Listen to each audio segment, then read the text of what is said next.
नमस्कार, आप देख रहे हैं संगम एक्सप्रेस न्यूज। आपके साथ मैं हूं हिना मेहता। चलिए आगे बढ़ते रुख करते हैं खबरों की ओर। आरपीआई के राष्ट्रीय अध्यक्ष और केंद्रीय राज्य मंत्री रामदास अठावले और उत्तर प्रदेश अध्यक्ष पवन गुप्ता के नेतृत्व में आयोजित प्रदेश कार्यकारी समीक्षा बैठक में कई महत्वपूर्ण प्रस्ताव के साथ ही प्रदेश में आगामी पंचायत चुनाव अपने दम पर लड़ने की घोषणा के बाद तालियों और जिंदाबाद के नारों से गूंज गया। वहीं पार्टी के राष्ट्रीय अध्यक्ष रामदास अठावले ने वर्तमान राजनीतिक स्थिति पर संबोधित करते हुए कहा कि सुश्री मायावती के शासनकाल में सत्ता में रहते हुए दलित, शोषित, वंचित एवं गरीब महिलाओं का कोई उत्थान नहीं हो सका। हम उस दिशा में काम कर रहे हैं जिसकी तैयारियां जोरों पर है। आगामी 5 अप्रैल 2026 को लखनऊ में एक विशाल रैली के माध्यम से मुफ्त शिक्षा एवं मुफ्त चिकित्सा की मांग को जोरदार तरीके से प्रदेश सरकार के सामने आवाज उठाई जाएगी।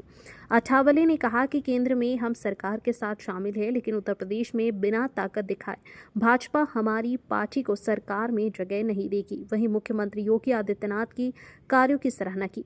कार्यकर्ताओं को संबोधित करते हुए प्रदेश अध्यक्ष पवन गुप्ता ने संकल्प लेते हुए कहा कि बाबा साहब डॉक्टर भीमराव अंबेडकर की सामाजिक न्याय, क्षमता, स्वतंत्रता, संप्रभुता एवं मानवता के अमर विचारों को जनता तक पहुंचाने का काम करेंगे। अपने संबोधन में कहा कि पार्टी 1 करोड़ सक्रिय सदस्यों का लक्ष्य पूरा करने में सफल होने की और अग्रसर है। पंचायत चुनाव में पार्टी जिला पंचायत चुनाव पर ज्यादा फोकस करेगी। इसके लिए अभी से नामों का चयन किया जा रहा है। तो लखनऊ के सभी पत्रकार यहाँ हमारे प्रेस कॉन्फ्रेंस के लिए मौजूद है। एक तो मैं रिपब्लिकन पार्टी ऑफ इंडिया का मैं राष्ट्रीय अध्यक्ष भी हूँ और Republican party of India NDA का एक हिस्सा भी है। तो रिपब्लिकन पार्टी बाबा साहब अम्बेडकर जी के विचारधारा पर, राम मनोहर लोहिया जी की विचारधारा पर, महात्मा ज्योतिबा फुले जी के विचारधारा पर ये पार्टी चलती है। और ये पार्टी का बाबा साहब अम्बेडकर जी का मुख्य उद्देश्य था कि अगर रिपब्लिकन पार्टी चलानी है तो सभी जाति धर्म के लोगों को साथ में लेना चाहिए। संसदीय लोकतंत्र में, संसदीय राजनीति में एक जाति के होठों से सफलता मिलती नहीं है। इसीलिए अगर डेमोक्रेसी समृद्ध करनी है, डेमोक्रेसी अगर मजबूत करनी है, तो सभी जाति वर्गों का विचार करना चाहिए। और आज रिपब्लिकन पार्टी ऑफ इंडिया में उत्तर प्रदेश में जो 75 जिले हैं, 18 जो मंडल है, उसमें अभी तक कम से कम 62 जिलों में रिपब्लिकन पार्टी ऑफ इंडिया की कार्यकारिणी बन गई है। और रिपब्लिकन पार्टी जरूर एनडीए का हिस्सा है, लेकिन उत्तर प्रदेश में माननीय योगी आदित्यनाथ जी के नेतृत्व में उत्तर प्रदेश का बहुत ही अच्छा विकास हो रहा है। उत्तर प्रदेश के दलित हो, बैकवर्ड क्लास के लोग हो या सभी जाति वर्ग के लोगों को किसान है, युवा है, महिला है, गरीब है, ऐसे सब लोगों को न्याय देने का काम जिस तरह नरेंद्र मोदी जी के नेतृत्व में देश भर में काम चल रहा है, उसी तरह उत्तर प्रदेश में भी माननीय योगी आदित्यनाथ जी बहुत ही अच्छा काम कर रहे हैं। और Republican party of India NDA का दिल्ली में तो हिस्सा है ही है, लेकिन रिपब्लिकन पार्टी यहाँ उत्तर प्रदेश में बीजेपी का हिस्सा भी बनना चाहती है। लेकिन आज हमारी उतनी ताकत नहीं है, ऐसा बीजेपी का कहना है। तो संगठन में हमारे बहुत सारे लोग आ रहे हैं और अभी मैंने कार्यकर्ता सम्मेलन में आदेश दिया है कि गांव में जो हमारी शाखा होगी, ये शाखा खाली दलित बस्ती में नहीं होगी, तो ये हमारी ब्रांच गांव की ब्रांच होगी। गांव के जो भी किसान है, खेत मजदूर है, दलित है, ओबीसी है, माइनॉरिटीज़ है या यादव कम्युनिटी है, ब्राह्मण कम्युनिटी, ऐसे सब लोगों को, हमारी वैश्य कम्युनिटी है, सभी वर्गों को साथ में लेकर आरपीआई की शाखा बननी चाहिए। और आने वाले लोकल बॉडीज़ के जो चुनाव है 2026 में, जो अगले 10 साल में 26 में जो लोकल बॉडीज़ के चुनाव, जिला पंचायत, तालुका पंचायत हो रहे हैं, ग्राम पंचायत के, उसमें रिपब्लिकन पार्टी अपने बलबूते पर अनेक जगह पर अपने कैंडिडेट खड़ा करेगी और कुछ जगह पर हमें अच्छी सफलता मिल सकती है। इसी तरह का हमारा प्रयत्न हमारा रहेगा। एक तो ये आज हमने ये भी तय किया है कि रिपब्लिकन पार्टी ऑफ इंडिया की एक बड़ी रैली, जिसमें 1 लाख से ज़्यादा लोग सम्मिलित हो, और वो रैली जो है, ये रैली हमने एक विशाल रैली के रूप में हमने ये रैली रखी है। और ये डिफेंस एक्सपो ग्राउंड जो है, जहाँ मैंने और हमारे पवन गुप्ता जी प्रदेश अध्यक्ष ने वो मैदान हमने देखा है। और ये डिफेंस एक्सपो ग्राउंड वृंदावन योजना यहाँ 5 अप्रैल 2026 को रिपब्लिकन पार्टी ऑफ इंडिया की एक बड़ी रैली, विशाल रैली करने का निर्णय आज के बैठक में हमने लिया है। और इस रैली को सफल बनाने का हमारा अवश्य प्रयत्न होगा। अगर हमारी रैली ताकतवर हो सकती है तो 27 में होने वाले विधानसभा के चुनाव में भारतीय जनता पार्टी के साथ हमारा अलायंस हो सकता है। इसीलिए हमें कार्यकर्ताओं मैंने आह्वान किया है कि अगर मैं ज़रूर माननीय नरेंद्र मोदी सरकार में मंत्री हूँ, लेकिन जब तक उत्तर प्रदेश में हम हमारी ताकत नहीं बढ़ाते हैं, तब तक मुझे लगता है कि यहाँ भारतीय जनता पार्टी हमको साथ में लेगी नहीं। आज उत्तर प्रदेश की स्थिति ऐसी है कि आदरणीय मायावती जी का ग्रासरूट और उसका डाउन होता जा रहा है, और मायावती जी का एक भी मेंबर ऑफ पार्लियामेंट लोकसभा में नहीं है। एक जमाना था कि उनके 23 लोग लोकसभा में रहे। जब आदरणीय कांशीराम जी ने बहुत ही अच्छा कष्ट उठाकर उन्होंने बहुजन समाज पार्टी की स्थापना की 1984 में, और उन्होंने उत्तर प्रदेश में उनको अच्छी सफलता मिली। तो एक बार मायावती अपने बलबूते पर 206 सीटें जीतकर मुख्यमंत्री बन गई थी, लेकिन उसके पहले 3 बार भारतीय जनता पार्टी के सपोर्ट से मायावती मुख्यमंत्री बन गई थी। तो और आज मायावती बीजेपी के साथ नहीं है। मायावती जब बीजेपी के साथ थी तब मैं नहीं था, कि जब मैं बीजेपी के साथ आया हूँ तो मायावती बीजेपी के साथ नहीं है। तो ठीक बात है, वो राजनीति में तो कोई कभी इधर उधर होता है, लेकिन बहुजन समाज पार्टी का डाउनफॉल होता जा रहा है, और इसीलिए रिपब्लिकन पार्टी को अप होना बहुत बड़ा जरूरी है। दलितों के प्रोटेक्शन के लिए, दलित सवर्णों को जोड़ने के लिए, दलित पर होने वाले अत्याचार रोकने के लिए रिपब्लिकन पार्टी को आगे मजबूत होने की आवश्यकता है। और उसी तरह अभी कार्यकर्ता जिस तरह मुझे मिल रहे हैं, हमारे पवन गुप्ता जी पूरे राज्य में घूमकर लोगों को इकट्ठा कर रहे हैं।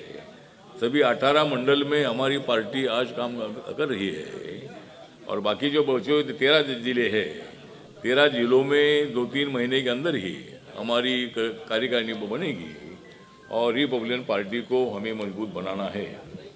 एक तो नरेंद्र मोदी जी की सरकार है, सबका साथ सबका विकास वाली सरकार है, लेकिन राहुल गांधी जी और कांग्रेस पार्टी बहुत बड़ी परेशान है, और उनको लगता है कि मोदी जी तीसरी बार प्रधानमंत्री बन गए हैं।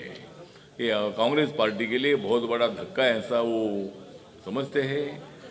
लेकिन कांग्रेस पार्टी भी डाउन होती जा रही है। बिहार में कांग्रेस पार्टी की हालत बहुत ही डाउन रही, और लोकसभा में संविधान बदलेगा इसका प्रचार करते करते उन्होंने वोट चोरी करने का काम किया, और इसीलिए राहुल गांधी जी जो वोट चोरी होता है ऐसा बोल रहे हैं। जो SIR है, ये SIR इसलिए है कि बोगस वोटिंग नहीं होना चाहिए।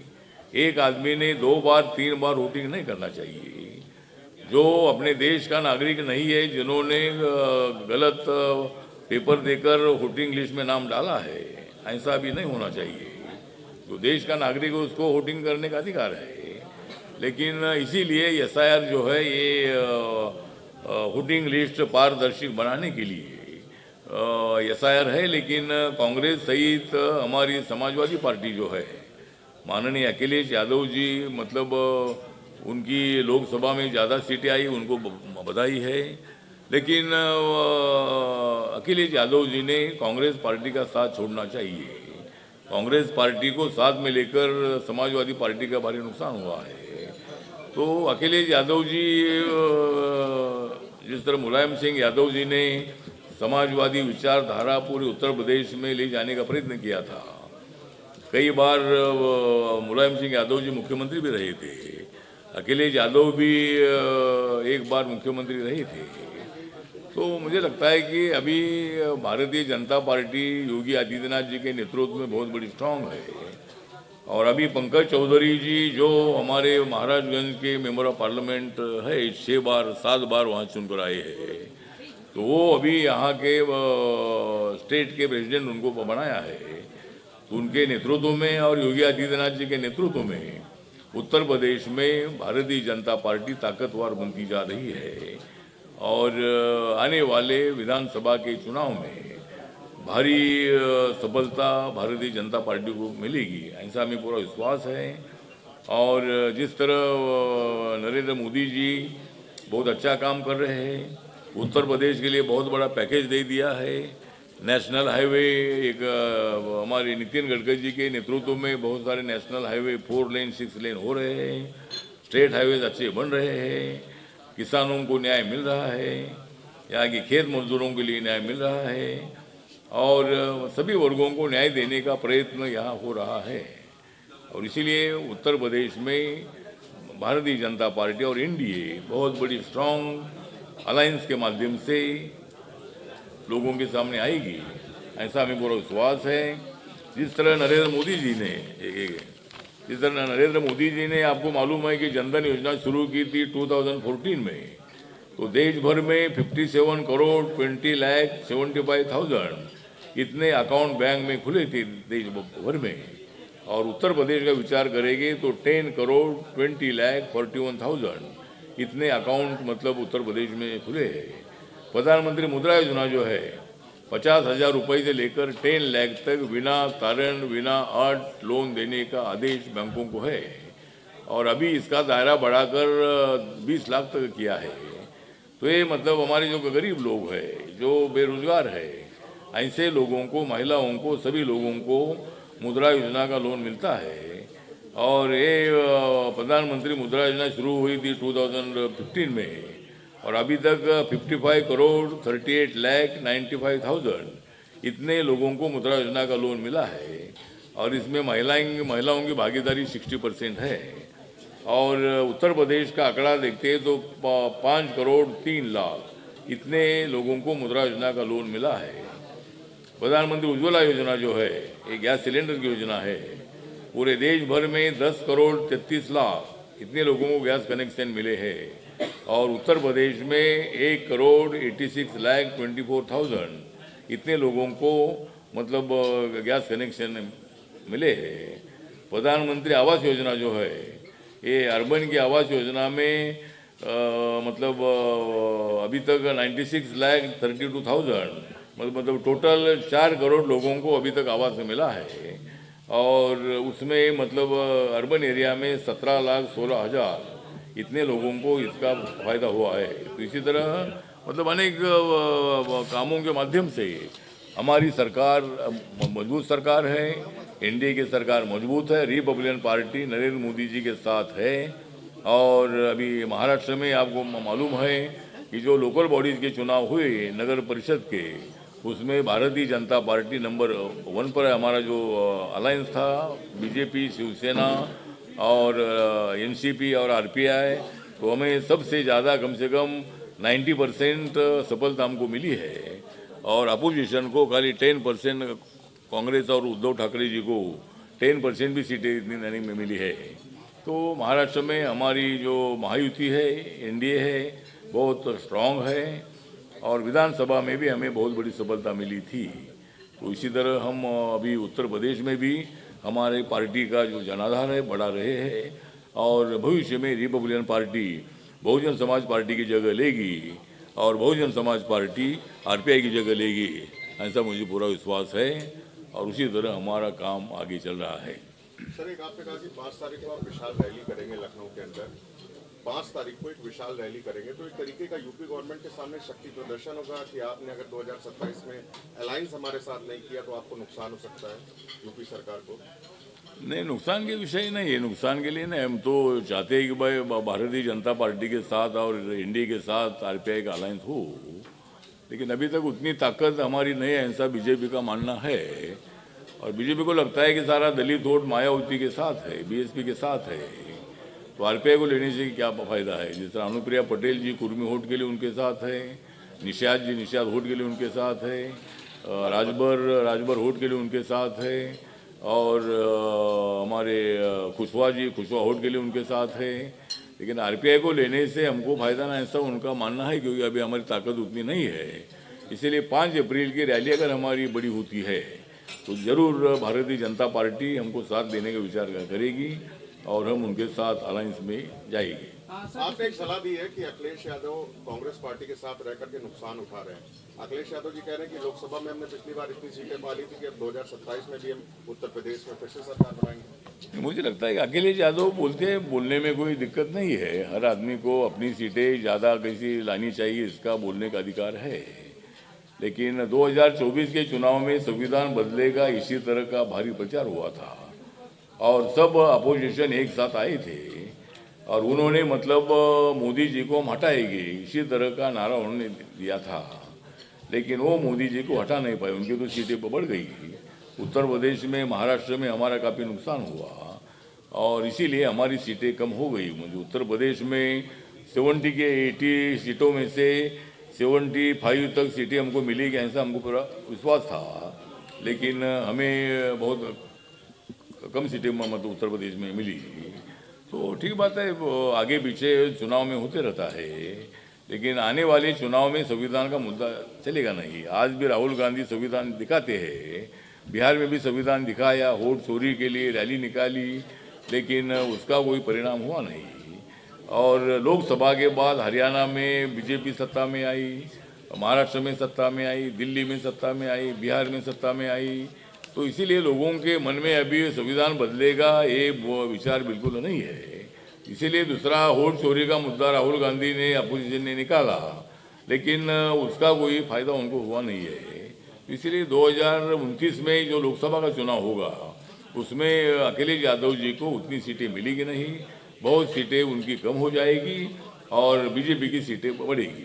मंत्री जी बिहार की बात कर रहे हैं, एनडीए की बात करें, नीतीश जी ने एक मतलब महिला अभ्यर्थी थी उसका बुर्का हटा दिया, इसको आप कैसे देखते हैं? अभी मुझे लगता है कि नीतीश कुमार जी एक सीनियर सिटीजन भी है, बड़े नेता भी है। शायद अभी उन्होंने मतलब वो सब लोगों ने टीवी में देखा है, उसमें उनकी कोई भावना ऐसी को होगी ऐसा बिल्कुल नहीं है। लेकिन जो हुआ है वो उतना ठीक नहीं है। लेकिन जिस तरह अखिलेश यादव और जो अखिलेश यादव नहीं, लेकिन जो अपोजिशन वाले जो उसका विषय बना रहे हैं, तो ऐसा विषय नहीं बनाना चाहिए। मतलब नीतीश कुमार जी ने मुस्लिम कम्युनिटी को हमेशा सपोर्ट किया है और मुस्लिम कम्युनिटी ने भी नीतीश कुमार जी को बहुत बार वोटिंग करने का भी प्रयत्न किया है। उसमें ऐसे कोई भावना उनकी नहीं थी, लेकिन जो हुआ उतना ठीक नहीं हुआ। सर, जिस तरीके से आप बहुजन समाज पार्टी की जगह लेने की बात कर रहे हैं, उसी बीच अगर दूसरी पार्टी की बात करें, आजाद समाज पार्टी, वो उभरते हुए नेता दिख रहे हैं दलितों को लेकर, तो आपको किस तरीके से लगता है कि जो पिछड़ा वर्ग है वो आपके साथ आएगा और आप बहुजन की पार्टी की जगह ले सकेंगे? मुझे लगता है कि चंद्रशेखर आज़ाद हमारे मित्र हैं, वो अपनी पार्टी बढ़ा रहे हैं, लेकिन उनकी पार्टी खाली आंदोलन करने वाली पार्टी है। तो इसीलिए यहाँ उत्तर प्रदेश में उन्होंने कुछ सीटें खड़ी की भी थी, लेकिन उनको सफलता मिली नहीं है। उनको भी अपनी पार्टी बढ़ाने का अधिकार है और मतलब वहाँ नगीना में उनको अपने बलबूते पर चुनकर आने का मौका मिला, लेकिन वहाँ दलित, माइनॉरिटीज़ और बाकी के सभी लोगों ने उनको अच्छा सपोर्ट किया और इसीलिए नगीना से वो अच्छे वोट से चुनकर आए हैं। तो वो हमारे अच्छे मित्र हैं, वो भी अपनी पार्टी बढ़ा सकते हैं, उनको भी अधिकार है। लेकिन बाबा साहब की असली पार्टी रिपब्लिकन पार्टी है, इसीलिए लोग रिपब्लिकन पार्टी में बड़ी संख्या में आएंगे। जिस तरह माननीय चरण सिंह जी के सरकार के टाइम पर हमारे 19 एमएलए चुनकर आए थे और चरण सिंह के सरकार में हमारे 4 मंत्री थे। तो भविष्य में ऐसा भी हो सकता है कि भाई रिपब्लिकन पार्टी ताकतवर अगर बढ़ती है तो बीजेपी की योगी जी के सरकार में हमारे भी 1-2 मंत्री हो सकते हैं। तो आगे ऐसा कुछ होगा, लेकिन चंद्रशेखर आज़ाद जी की पार्टी को इतना यहाँ जनाधार मिलेगा ऐसा मुझे लगता नहीं है। सर, जिस तरीके से आप रैली कर रहे हैं, रैली की बात की जाए, अभी जो जनसभा मायावती जी ने की थी उसमें लाखों की भीड़ वहाँ पे इकट्ठा हुई थी, क्या लगता है आपकी रैली में भी इस तरीके की भीड़ उमड़ कर सामने आएगी? हाँ, मुझे लगता है कि मायावती के सभा में जरूर भीड़ होगी, लेकिन मायावती को उतना वोट नहीं मिल पा रहा है, क्योंकि मायावती का संगठन तो है ही, गांव-गांव में बहुजन समाज पार्टी है। मायावती 4 बार मुख्यमंत्री रही है, तो मतलब उनको तो ऐसी पॉलिटिकल सफलता कई सालों तक मिलती रही है।